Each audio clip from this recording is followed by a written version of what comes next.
నల్గొండ మాజీ శాసనసభ్యులు భూపాల్ రెడ్డి శ్రీకాంతాచారి వర్ధంతి సందర్భంగా గడియారం సెంటర్లోని వారి విగ్రహానికి పూలమాలలు సమర్పించి నివాళులర్పించారు. తాము సకాలంన తప్పక విచ్చేయగలమని కోరుతున్నారు.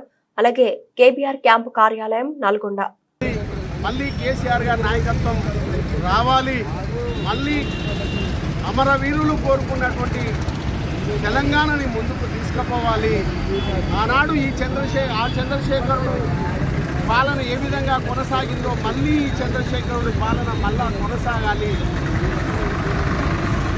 ప్రతి ఒక్కరు కూడా ఏకం కావాలని ఇలా శ్రీకాంతాచారి వర్ధంతి సందర్భంగా నేను ప్రజలను పిలుపునిస్తూ ఉన్నాను.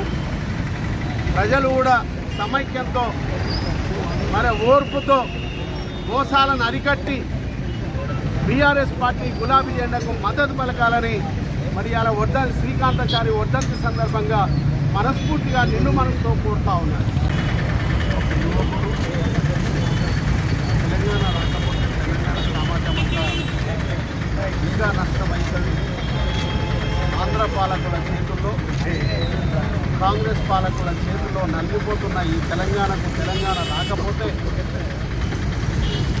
ప్రతి ఒక్క సెక్టార్ ఇబ్బంది పడుతుంది అని మరి ఇచ్చిన తెలంగాణ వెనుక తీసుకున్నటువంటి సందర్భంలో